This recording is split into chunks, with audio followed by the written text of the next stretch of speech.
یا روڈ پہ اوپر زندگی گزارنے والا ہوں؟ اللہ تعالیٰ نے صاف لفظوں میں کہہ دیا قل ان الموت الذی تفرون منہ فانہ ملاقیکم، اے نبی کہہ دیجئے کہ جس موت سے تم لوگ بھاگ رہے ہو، جس موت سے تم لوگ راہ فرار اختیار کر رہے ہو، فانہ ملاقیکم، یہ موت تمہیں ہر حال میں آ کر رہے گی، یعنی موت کا کڑوا گھونٹ پینا پڑے گا اور موت آئے گی، اور پھر اس کے بعد موت کے آنے کے بعد سے انسان کی برزخی زندگی شروع ہوگی، اور پھر انسان کا ایک دوسرا سلسلہ شروع ہوگا جسے برزخی زندگی کہا جاتا ہے کہ قبر کے عذاب سے وہ شخص بچے گا جو اللہ تبارک و تعالیٰ کی راہ میں شہید ہوا ہوگا، یعنی شہید قبر کے عذاب سے محفوظ رہے گا۔ اسی طریقے سے ایک روایت کے اندر آتا ہے نبی پاک صلی اللہ علیہ وسلم نے فرمایا کہ وہ شخص قبر کے عذاب سے محفوظ رہے گا جس کا انتقال پیٹ کی بیماری میں ہوا ہوگا، اسی طریقے سے وہ شخص بھی قبر کے عذاب سے محفوظ رہے گا جس کا انتقال جمعہ کی رات میں یا جمعہ کے دن ہوا۔ حضرت موسیٰ علیہ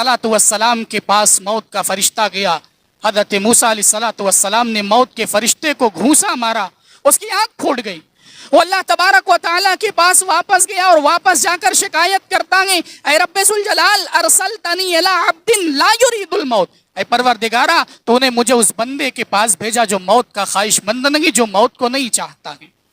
اللہ تعالیٰ نے اس فرشتے کی آنکھ کو ٹھیک کیا اور اس فرشتے سے کہا کہ جاؤ حضرت موسیٰ علیہ السلام کے پاس، اور حضرت موسیٰ علیہ السلام سے کہنا کہ یضع یدہ علی غط ثور، کہ وہ اپنا ہاتھ ایک بیل کی پیٹھ کے اوپر رکھیں، فَلَهُ بِمَا أَعْطَى يَدَهُ بِكُلِّ، اور حضرت موسیٰ سے کہنا کہ اپنا ہاتھ ایک بیل کی پیٹھ پر رکھیں اور ان کے ہاتھ کے نیچے آنے والے ہر بال کے وقت حضرت موسیٰ علیہ السلام کو 1 سال کی مزید زندگی دی جائے۔ حضرت سعد بن معاذ رضی اللہ تعالی عنہ یہ وہ صحابی رسول ہیں کہ ان کی موت پر رحمان کا عرش حرکت میں آ گیا، هَذَا الَّذِي تَحَرَّكَ لَهُ الْعَرْشِ، یہ وہ صحابی رسول ہیں جن کی موت کے اوپر رحمان کا عرش حرکت میں آ گیا، اور ان کی جنازے کی نماز میں 70,000 فرشتوں نے شرکت کی تھی، ان کے لیے آسمان کے دروازے کھول دیے گئے تھے۔ لیکن اس صحابی رسول کے بارے میں بھی امام کائنات صلی اللہ علیہ وسلم فرماتے ہیں کہ اس صحابی رسول کو بھی قبر کے اندر دبوچا گیا،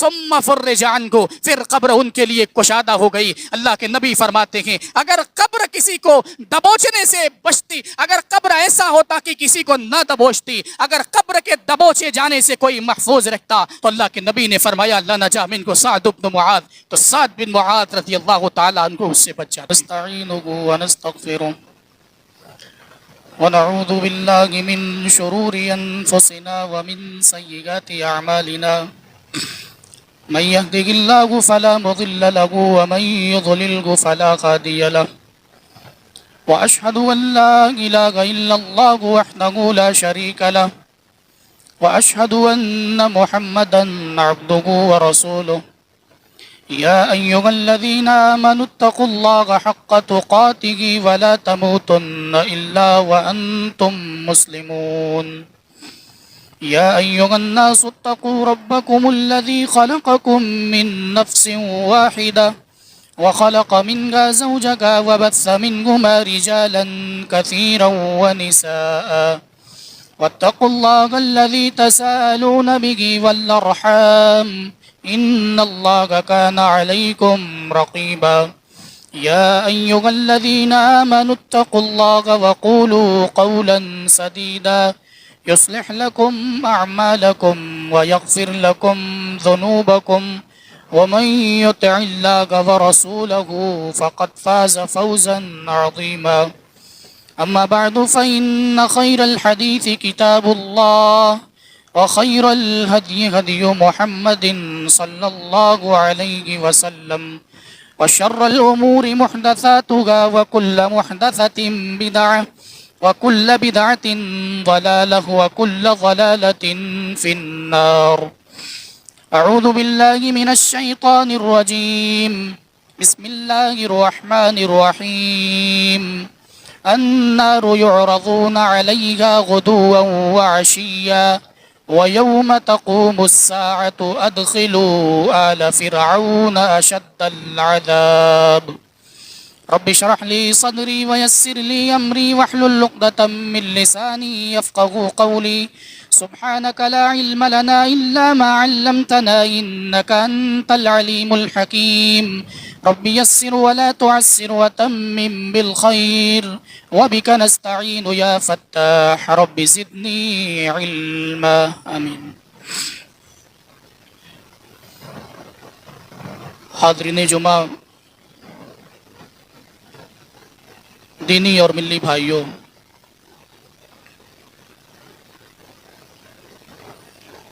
خطبہ مسنونہ کے بعد آپ کے سامنے قرآن پاک کی ایک آیت کریمہ پڑھی گئی. اس آیت کریمہ کے اندر اللہ سبحانہ تعالی نے دو طرح کے عذابوں کا تذکرہ کیا.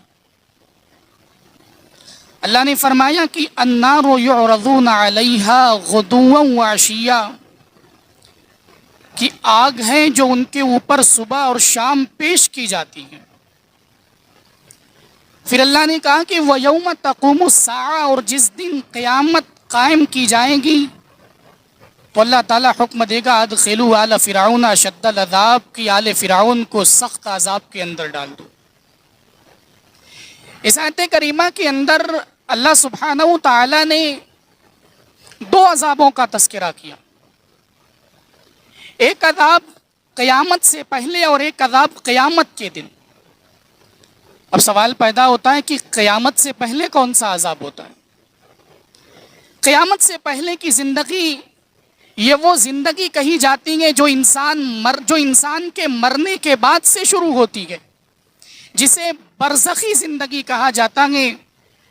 علامہ ابن کثیر رحمہ اللہ نے، حافظ ابن کثیر رحمہ اللہ نے اس آیت کریمہ کی تفسیر میں لکھا ہے کہ یہاں پر عذاب دوسرے عذاب سے مراد برزخ کا عذاب ہے، اور اس یہی علماء اہل سنت کا موقف ہے. یعنی برزخ کا عذاب جسے ہم عذاب قبر بھی کہہ سکتے ہیں.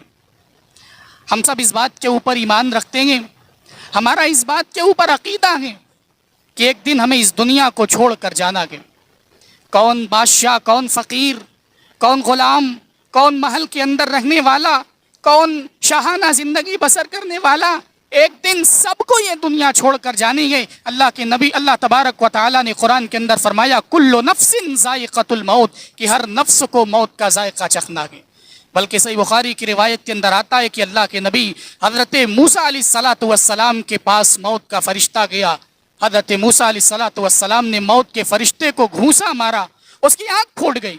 وہ اللہ تبارک و تعالیٰ کے پاس واپس گیا اور واپس جا کر شکایت کرتا ہے اے رب ذوالجلال ارسلتنی الی عبد لا یرید الموت، اے پروردگارا تو نے مجھے اس بندے کے پاس بھیجا جو موت کا خواہش مند نہیں، جو موت کو نہیں چاہتا ہے. اللہ تعالیٰ نے اس فرشتے کی آنکھ کو ٹھیک کیا اور اس فرشتے سے کہا کہ جاؤ حضرت موسیٰ علیہ السلام کے پاس، اور حضرت موسیٰ علیہ السلام سے کہنا کہ یضع یدہ علی غط ثور، کہ وہ اپنا ہاتھ ایک بیل کی پیٹھ کے اوپر رکھیں. فلہ بما اعطى یدہ بکل، اور حضرت موسیٰ سے کہنا کہ اپنا ہاتھ ایک بیل کی پیٹھ پر رکھیں اور ان کے ہاتھ کے نیچے آنے والے ہر بال کے وقت حضرت موسیٰ علیہ السلام کو 1 سال کی مزید زندگی دی جائے گی. حضرت موسیٰ علیہ السلام نے پوچھا اے رب ثم ماذا، پروردگارا پھر کیا ہوگا؟ اللہ تعالیٰ نے کہا کہ پھر تو موت دی جائے گی. حضرت موسیٰ نے کہا کہ موت اگر آنے ہی ہے ثم الآن، پھر موت مجھے ابھی منظور ہے. یعنی موت کسی کو نہیں بخشتی، چاہے فقیر ہو، چاہے بادشاہ ہو، نبی ہو، چاہے محلوں کے اندر کوئی زندگی گزارنے والا یا روڈ پہ اوپر زندگی گزارنے والا ہو. اللہ تعالیٰ نے صاف لفظوں میں کہہ دیا قل ان الموت الذی تفرون منہ فانہ ملاقیکم، اے نبی کہہ دیجئے کہ جس موت سے تم لوگ بھاگ رہے ہو، جس موت سے تم لوگ راہ فرار اختیار کر رہے ہو، فانہ ملاقیکم، یہ موت تمہیں ہر حال میں آ کر رہے گی. یعنی موت کا کڑوا گھونٹ پینا پڑے گا اور موت آئے گی، اور پھر اس کے بعد موت کے آنے کے بعد سے انسان کی برزخی زندگی شروع ہوگی، اور پھر انسان کا ایک دوسرا سلسلہ شروع ہوگا جسے برزخی زندگی کہا جاتا ہے. اور برزخ کے اندر برزخی زندگی اللہ کے نبی صلی اللہ علیہ وسلم نے اپنے صحابہ سے فرمایا. اللہ کے نبی صلی اللہ علیہ وسلم ایک قبر کے پاس بیٹھے زاروں قطار رو رہے ہیں. اللہ کے نبی روئے جا رہے ہیں کہ آپ کی داڑھی مبارک تر ہو گئی. صحابہ کرام رضوان اللہ علیہ مجمعین کو مخاطب کر کے اللہ کے نبی نے کہا یا اخوانی لمثل ھذا فاعدوا، اے میرے صحابہ، اے میرے بھائیوں، اس دن کے لیے تیاری کر لو. یعنی اللہ کے نبی صلی اللہ علیہ وسلم صحابہ کرام کو قبر کے مراحل میں، قبر کے جو مشکلات آنے والے ہیں، مشکل مراحل آنے والے ہیں، اللہ کے نبی نے صحابہ کو وارننگ دی، صحابہ کو تنبیہ دی کہ میرے صحابہ اس دن کی تیاری کر لو. اللہ کے نبی صلی اللہ علیہ وسلم کی پیاری بیوی حضرت عائشہ رضی اللہ تعالی عنہا کے پاس ایک یہودیہ عورت آیا کرتی تھی. حضرت عائشہ جب اس کے ساتھ کوئی حسن سلوک کرتی تو حضرت عائشہ کو دعا دیا کرتی تھی کہ اللہ تمہیں عذاب قبر سے محفوظ رکھے. حضرت عائشہ رضی اللہ تعالی عنہا نے اللہ کے نبی سے سوال کیا کہ اللہ کے نبی، کیا قبر کے اندر بھی عذاب ہوتا ہے؟ اللہ کے نبی نے کہا کہ نہیں، قیامت کے دن سے پہلے کوئی عذاب نہیں ہوگا، یہ یہودی جھوٹ بول رہے ہیں. کچھ دنوں کے بعد اللہ کے نبی کے اوپر وحی نازل ہوئی اور اللہ کے نبی نے صحابہ میں اعلان کیا، اے صحابہ، اللہ تبارک و تعالیٰ کی پناہ طلب کرو عذاب قبر سے، کیونکہ یہ قبر کا عذاب برحق ہے. حضرت عثمان غنی رضی اللہ تعالی عنہ کے بارے میں آتا ہے کہ جب وہ کسی قبر کے پاس کھڑے ہوتے اتنا روتے کہ داڑھی مبارک تر ہو جایا کرتی تھی. حضرت عثمان غنی سے کہا گیا کہ آپ کے سامنے جنت و جہنم کا تذکرہ کیا جاتا ہے، آپ کی یہ حالت نہیں ہوتی، آپ کسی قبر کے پاس کھڑے ہوتے ہیں تو اتنا روتے ہیں. حضرت عثمان غنی نے کہا، لوگو ان القبر اول منزل من منازل الاخرہ، لوگو قبر آخرت کی منزلوں میں پہلی منزل گئے. فإن نجا منه فما بعده ايسر من، اگر یہاں نجات مل گئی، اگر یہاں سے بچا لیے گئے، آگے آنے والے مراحل اس سے آسان ہوں گے. وإن لم ينج منه، لیکن اگر یہاں نہیں بچے، اگر یہاں پکڑ لیے گئے، فما بعده اشد من، تو اس کے بعد آنے والے مراحل اس سے بھی سخت ہوں گے. یہ نبی کے صحابہ تھے، قبر کے تعلق سے ان کے دلوں میں اتنا خوف رہا کرتا تھا. اور اللہ کے نبی صلی اللہ علیہ وسلم کی حدیث ہے کہ جب انسان کو قبر کے اندر ڈالا جاتا ہے، قبر دبوچتی ہے. اللہ کے نبی نے فرمایا کہ اگر قبر کسی کو نہیں دبوچتی، اگر قبر کے دبوچے جانے سے کوئی بچتا، اللہ کے نبی نے فرمایا اللہ نجا منها سعد بن معاذ، تو حضرت سعد بن معاذ رضی اللہ تعالی عنہ بچ جاتے. یہ سعد بن معاذ رضی اللہ تعالی عنہ کون تھے؟ ان کی فضیلت تو یہ ہے، حضرت سعد بن معاذ رضی اللہ تعالی عنہ یہ وہ صحابی رسول ہیں کہ ان کی موت پر رحمان کا عرش حرکت میں آ گیا. ھذا الذی تحرک له العرش، یہ وہ صحابی رسول ہیں جن کی موت کے اوپر رحمان کا عرش حرکت میں آ گیا، اور ان کی جنازے کی نماز میں 70,000 فرشتوں نے شرکت کی تھی. ان کے لیے آسمان کے دروازے کھول دیے گئے تھے. لیکن اس صحابی رسول کے بارے میں بھی امام کائنات صلی اللہ علیہ وسلم فرماتے ہیں کہ اس صحابی رسول کو بھی قبر کے اندر دبوچا گیا. ثم فرج عنہ، پھر قبر ان کے لیے کشادہ ہو گئی. اللہ کے نبی فرماتے ہیں اگر قبر کسی کو دبوچنے سے بچتی، اگر قبر ایسا ہوتا کہ کسی کو نہ دبوچتی، اگر قبر کے دبوچے جانے سے کوئی محفوظ رکھتا، تو اللہ کے نبی نے فرمایا اللہ نجا منہ سعد بن معاذ، تو سعد بن معاذ رضی اللہ تعالی عنہ اس سے بچ جاتے. ایک انسان کو جب قبر کے اندر ڈالا جاتا ہے تو انسان کی جو روح اس سے نکالی جاتی ہے، پھر روح اس کے اندر واپس ڈال دی جاتی ہے. اور جب لوگ اس کو قبر کے اندر دفن کر کے واپس آتے ہیں تو لوگوں کی چہل قدمی کو، پیروں کی آواز کو وہ سنتا ہے. اور پھر اس کے بعد اس کے پاس دو فرشتے آتے ہیں اور اس سے سوال کرتے ہیں من ربک ما دینک من رسولک. اگر وہ نیک ہوتا ہے بڑے اچھے انداز میں جواب دیتا کہ فرشتے سوال کرتے ہیں من ربک. فرشتوں کے سوال کا انداز بھی اللہ کے نبی نے فرمایا، فرشتے اٹھاتے ہیں، جھڑکتے ہوئے سوال کرتے ہیں بتا تیرا رب کون ہے. ایمان والا شخص، مومن شخص بڑے اچھے انداز میں جواب دیتا کہ ربی اللہ. اور فرشتے پوچھتے ہیں تمہارا دین کیا ہے ما دینوں کا؟ وہ کہتا ہے میرا دین اسلام ہے. فرشتے اس سے سوال کرتے ہیں تمہارا نبی کون ہے؟ وہ جواب دیتا ہے میرا نبی میرے رسول محمد صلی اللہ علیہ وسلم کے. وہ فرشتے دوبارہ اس سے سوال کرتے ہیں، وہ بڑے سکون کے ساتھ، بڑے اطمینان کے ساتھ جواب دیا جاتا ہے. آسمان سے آواز لگائی جاتی ہے میرے اس بندے نے سچ کہا. اور پھر اس کے لیے قبر کو کشادہ کر دیا جاتا ہے. اور اللہ کے نبی صلی اللہ علیہ وسلم کا فرمان ہے کہ اس کی قبر کو 70 ہاتھ تک، یعنی اس کی قبر اتنی کشادہ کر دی جاتی ہے. اور پھر اس کے وہ نیک اعمال جو اس نے دنیا کے اندر اچھے کام کیے تھے، نیک اعمال اس کے پاس ایک اچھے انسان کی شکل میں پیش کیے جاتے ہیں. وہ شخص آ کر اس کو مبارکباد دیتا کہ خوشخبری دیتا کہ اور کہتا ہے کہ میں تمہارا نیک عمل ہوں، میں تمہارا وہ نیک عمل ہوں جو دنیا کے اندر تم نیک اعمال کیا کرتے تھے، تم نیک اعمال کے کرنے میں جلدی کیا کرتے تھے، اور پھر اس کے بعد اس کو جنت اور جہنم دکھائی جاتی ہے اور کہا جاتا ہے کہ یہ وہ جہنم ہے جو تمہارا ٹھکانہ تھا، لیکن اللہ تعالیٰ نے تمہیں اس سے بچا لیا اور اس کی قبر کو کشادہ کر دیا جاتا ہے، اس کے لیے جنت کی نعمتیں فراہم کی جاتی ہیں، اور اس سے کہا جاتا ہے نم کا نومت العروس، سو جا جیسے دلہن سوتی ہے، یعنی اس کو قبر کے اندر سلا دیا جاتا ہے۔ لیکن ایک بدکار، ایک فاسق آدمی، ایک فاجر آدمی جب قبر کے اندر اتارا جاتا ہے، اس کے پاس فرشتے آتے اور اس سے سوال کرتے ہیں تو وہ گھبرا جاتا ہے۔ فرشتے اس سے سوال کرتے ہیں من ربک، وہ کہتا ہے ہا ہا لا ادری، ہائے ہائے میں نہیں جانتا۔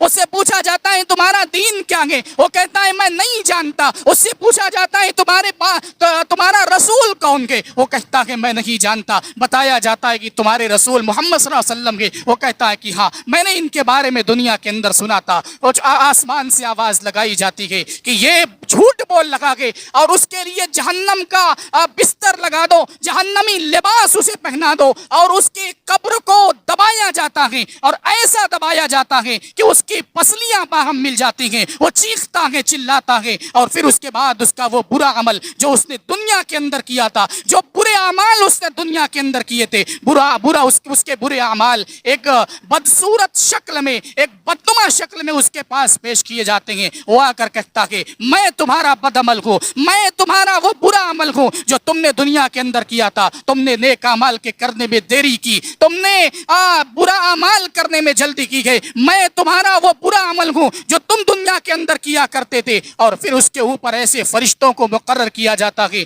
جن فرشتوں کے ہاتھ میں لوہے کے ہتھوڑے ہوتے ہیں، اور وہ اس کو مارتے ہیں، اور وہ لوہے کے ہتھوڑے، اس کی کیپیسٹی کیا ہوگی، اس کی صلاحیت لوہے کے ہتھوڑوں کی کیا ہوگی۔ نبی پاک صلی اللہ علیہ وسلم نے فرمایا کہ وہ لوہے کا ہتھوڑا اگر ایک مرتبہ پہاڑ کے اوپر مار دیا جائے، پہاڑ ریزہ ریزہ ہو جائے، اس لوہے کے ہتھوڑے سے اس بدکار انسان کو مارا جاتا ہے۔ وہ قبر کے اندر روتا ہے، چلاتا ہے، آواز لگاتا ہے، چیختا ہے، پکارتا ہے۔ اس کی چیخ و پکار کو انسان اور جنات کے علاوہ سارے کے سارے لوگ سنتے ہیں، لیکن اس قبر کے اندر اب افسوس اور پچھتاوے کے علاوہ کچھ ہاتھ نہیں آنے والا۔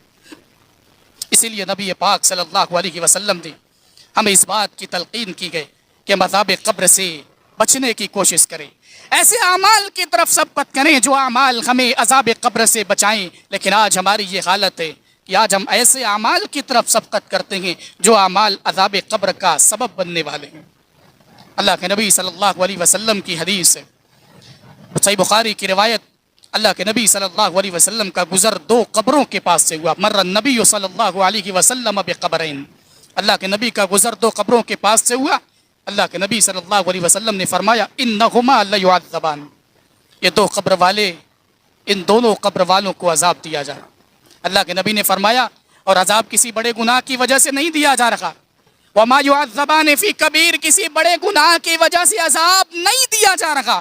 عذاب کس وجہ سے دیا جا رہا ہے؟ اللہ کے نبی نے کہا اما احدہما فکان لا یستنزہ من البول، اس میں ایک وہ شخص ہے جو پیشاب کرتے وقت پیشاب کے قطرات سے نہیں بچتا تھا، پیشاب کے چھینٹوں سے نہیں بچتا تھا۔ وہ اما ھذا فکان یمشی بالنمیمہ، اور دوسرا وہ شخص ہے جو چغل خوری کیا کرتا تھا، ادھر کی بات ادھر کر کے دو خاندانوں کے درمیان، دو گھروں کے درمیان فوٹ ڈلوانے کا کام کیا کرتا تھا۔ آج ہمارے سماج کے اندر یہ باتیں عام ہو چکی ہیں۔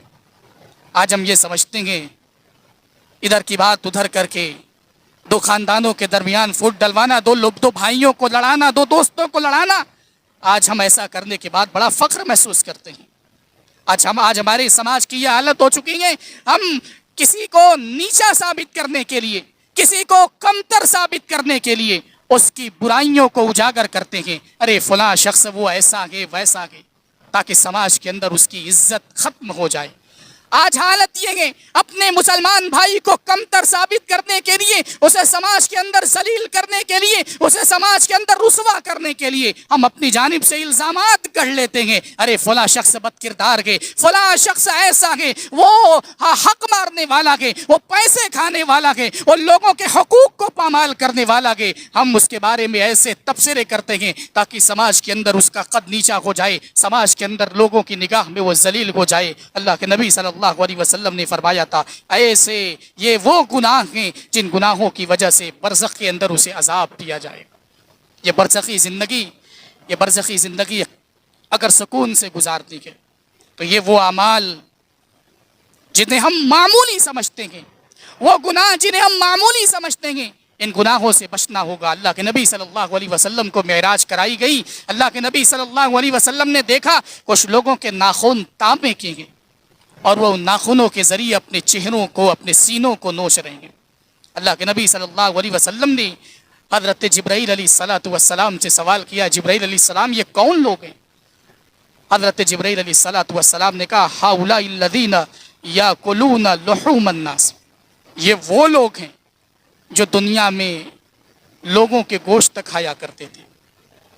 لوگوں کے گوشت کھانے کا کیا مطلب؟ یہ وہ لوگ ہیں جو دنیا کے اندر غیبت کیا کرتے تھے، چغلخوری کیا کرتے تھے. غیبت کسے کہتے ہیں؟ اللہ کے نبی صلی اللہ علیہ وسلم نے صحابہ سے سوال کیا اے صحابہ جانتے ہو غیبت کسے کہتے ہیں؟ صحابہ نے کہا اللہ و رسولہ اعلم، اللہ اور اس کے رسول بہتر جانتے ہیں. اللہ کے نبی صلی اللہ علیہ وسلم نے کہا ذکرک اخاک بما یکرہ، آدمی کی ان خصلتوں کا ذکر کرنا، ان عادتوں کا ذکر کرنا جسے وہ ناپسند کرتا ہو. صحابہ نے کہا اللہ کے نبی اگر وہ برائی اس کے اندر موجود ہو. اللہ کے نبی نے کہا یہی تو غیبت ہے کہ تم اس کی برائی کا تذکرہ، اس کی غیر موجودگی میں، اس کی عدم موجودگی میں اس کی برائی کا تذکرہ کرو. لیکن اگر کوئی ایسی خامی، کوئی ایسی غلطی، کوئی ایسی برائی جو اس کے اندر موجود نہیں ہے اور اس برائی کو تم اس کی طرف منسوب کر کے بیان کر رکھے ہو، اس غلطی کو، اس گناہ کو اس کی طرف منسوب کر کے بیان کر رکھے ہو، اللہ کے نبی نے فرمایا فقط بہتہ ہو، گویا کہ تم اس کے اوپر الزام لگا رکھے ہو، گویا کہ تم اس کے اوپر بہتان لگا رکھے ہو. آج ہماری کوئی مجلس ایسی نہیں ہوتی جہاں ہم غیبتیں نہ کرتے ہو. اگر کوئی منع کر دے ارے چھوڑو کیوں کسی کی برائی بیان کرتے ہو، تم بڑے فخریہ انداز میں کہتے ارے بھائی جھوٹ نہیں بولنے، ارے وہی تو وہ اس کے گناہیں تو بیان کر رہے ہیں، اس کی غلطیاں تو بیان کر رہے ہیں. حالانکہ اللہ کے نبی صلی اللہ علیہ وسلم نے اسی بات سے منع فرمایا.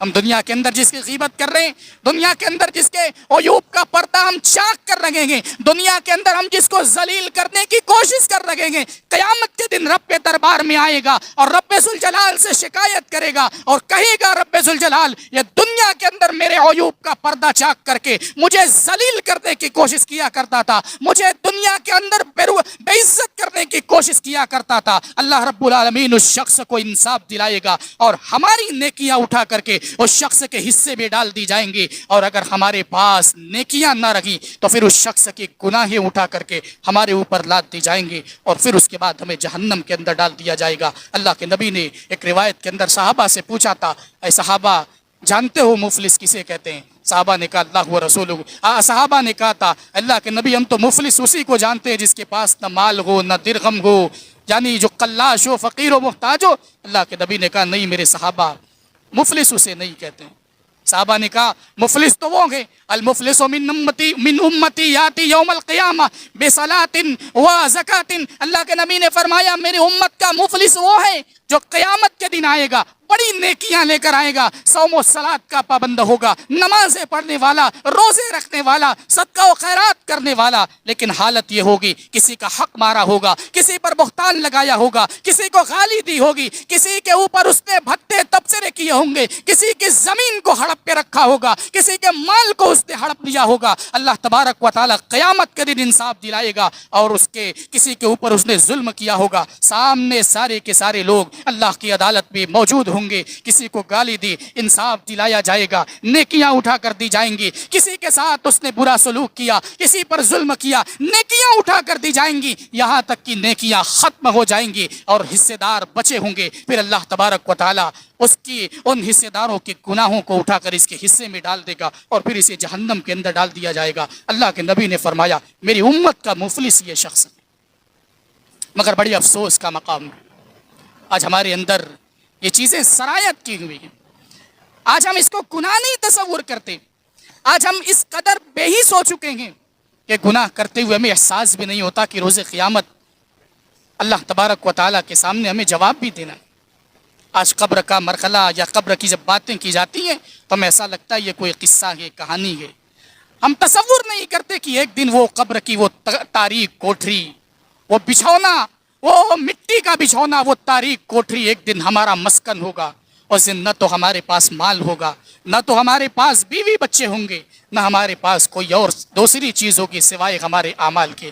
اللہ کے نبی فرماتے ہیں کہ جب کوئی جنازہ جاتا ہے، جب کوئی میت کو لے کر جایا جاتا ہے تو اس کے ساتھ 3 چیزیں جاتی ہیں. اس کا مال جاتا ہے، اس کی اولاد اس کے ساتھ جاتی ہے، اس کے گھر والے جاتے ہیں، اور اس کے نیک اعمال جاتے ہیں. 2 چیزیں واپس آ جاتی ہیں اور صرف اس کے ساتھ اس کا عمل بچتا ہے. لیکن آج ہمارے پاس، آج ہم سوچتے ہیں ہمارا بچہ کتنا جلدی ترقی کر لے. بچے کو ترقی دلانے کے نام پر ہم لوگوں کا حق مارتے ہیں. آج ہم سوچتے ہیں ہم کتنی جلدی بلڈنگیں بنوا لیں، اپنی بلڈنگ اونچی کرنے کے نام پر نہ جانے کتنی زمینیں ہڑپتے ہیں. ہم سوچتے ہیں ہمارا کاروبار ترقی کر جائیں، کاروبار کی ترقی کے نام پر سودی کاروبار کو ہم نے جائز کر رکھا ہے، سودی لین دین کو ہم نے جائز کر کے رکھا ہے. یہ بڑے افسوس کی بات ہے، یہ بڑی شرمندگی کی بات ہے. ہم دنیا کو بنانے میں لگے ہوئے ہیں، دنیا سجانے میں لگے ہوئے ہیں، جبکہ دنیا بنانے والے نے کہہ دیا ہے، کریٹر نے یہ کہہ کر رکھا ہے وَمَا الْحَيَاةُ الدُّنْيَا إِلَّا مَتَاعُ الْغُرُورِ، کہ یہ دنیا کی زندگی دھوکے کا سامان ہے. آج ہم نے دنیا کو سجانے میں اپنا سب کچھ وقف کر رکھا ہے. آج ہم سوچتے ہیں اللہ تبارک و تعالیٰ کی راہ میں اگر چند پیسے نکالنے کی نوبت آ جاتی ہے، ہماری پیشانیوں پہ بل آ جاتے ہیں، ہمارے دل سکڑ جاتے ہیں. ارے مولویوں کو کیا ہے، ہمیشہ چندہ اکٹھا کرتے رہتے ہیں، ہمیشہ مانگنے میں لگے رہتے ہیں. اللہ تعالیٰ نے قرآن کے اندر ایک بڑا لطیف نقطہ بیان کیا کہ انسان کے پاس جب اس کی موت آتی ہے تو انسان ایک ہی چیز کی خواہش کرتا ہے. اللہ تعالیٰ سے بس ایک چیز کی خواہش کرے گا، رب ذوالجلال تھوڑی سی زندگی اور دے دے. کس کام کے لیے بھائی؟ اب کیا کرنا ہے؟ تھوڑی زندگی اب کیوں مانگی جا رہی ہے؟ کہے گا اللہ تبارک و تعالیٰ فاصدق، صدقہ و خیرات کروں گا، وَأَكُن مِّنَ الصَّالِحِينَ، نیک لوگوں میں ہو جاؤں گا. اللہ نے جو زندگی دی ہے، جو صحت اللہ نے دے رکھی ہے، اس صحت کو غنیمت جانیے، ورنہ جب موت کا فرشتہ آتا ہے انسان رب ذوالجلال سے یہی خواہش کرے گا، یہی آرزو کرے گا، کاش تھوڑی سی زندگی دی جاتی، صدقہ و خیرات کرتا اور نیک لوگوں میں شامل ہو جاتا. فَصَدَّقَ وَأَكُن مِّنَ الصَّالِحِينَ، میں صدقہ و خیرات کرتا، نیک لوگوں میں، اللہ کے محبوب بندوں میں شامل ہو جاتا. لیکن آخر وقت میں نیکی کے کرنے کی تمنا اور نیک لوگوں میں ہو جانے کی تمنا کوئی کام نہیں آئے گی. ابھی اللہ نے جو صحت دی ہے، ابھی اللہ نے جو زندگی دی ہے، اس صحت کو غنیمت جانیے، اس زندگی کو غنیمت جانیے، اور قبر کے مراحل کو یاد کیجئے. وہ تاریک کوٹری، وہ قبر کی وہ مٹی کا وہ گھر، وہ 2 گز کی وہ زمین جہاں ہمارے پاس کچھ نہیں ہوگا سوائے ہمارے اپنے نیک اعمال کے.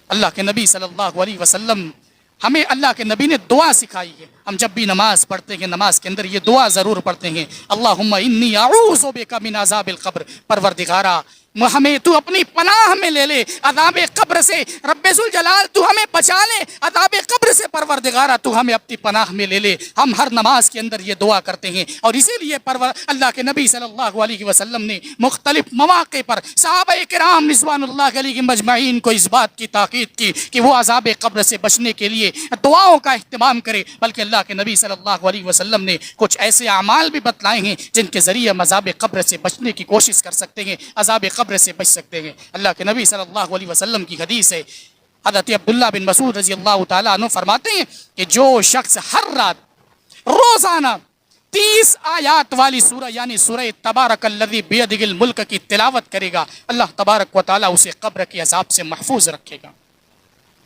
اور حضرت عبداللہ بن مسعود رضی اللہ تعالیٰ عنہ کہتے ہیں کہ ہم اللہ کے نبی صلی اللہ علیہ وسلم کے زمانے میں اس سورہ کو المانعہ یعنی روکنے والی کے نام سے جانتے تھے. بڑی آسان سی سورہ کی فقط 30 آیات پر مشتمل. کتنا وقت لگے گا 30 آیات کی تلاوت پہ؟ ہمیں چاہیے کہ اس سورہ کی تلاوت کا اہتمام کریں. فقط 30 آیات کی سورہ، اور یہ 30 آیات کی سورہ ہمیں قبر کے عذاب سے بچانے میں مددگار ثابت ہوگی. اور ایک دوسری روایت کے اندر آتا ہے اللہ کے نبی صلی اللہ علیہ وسلم نے فرمایا کہ قبر کے عذاب سے وہ شخص بچے گا جو اللہ تبارک و تعالیٰ کی راہ میں شہید ہوا ہوگا، یعنی شہید قبر کے عذاب سے محفوظ رہے گا۔ اسی طریقے سے ایک روایت کے اندر آتا ہے، نبی پاک صلی اللہ علیہ وسلم نے فرمایا کہ وہ شخص قبر کے عذاب سے محفوظ رہے گا جس کا انتقال پیٹ کی بیماری میں ہوا ہوگا۔ اسی طریقے سے وہ شخص بھی قبر کے عذاب سے محفوظ رہے گا جس کا انتقال جمعہ کی رات میں یا جمعہ کے دن ہوا ہوگا۔ یعنی کچھ ایسے کچھ شذوذ اللہ کے نبی صلی اللہ علیہ وسلم نے بیان فرمائے ہیں کہ یہ لوگ ہوں گے جو عذاب قبر سے محفوظ رہیں گے۔ لہذا ہمیں چاہیے کہ جو اعمال اللہ کے نبی نے بتائے ہیں، یہ جو سورہ اللہ کے نبی صلی اللہ علیہ وسلم نے بتائی ہے، اس سورہ کی تلاوت کا اہتمام کریں تاکہ ہم قبر کی عذاب سے محفوظ رہیں، ورنہ قبر کی وہ تنگ و تاریک کوٹری اور فرشتوں کی جانب سے جب عذاب دیا جائے گا،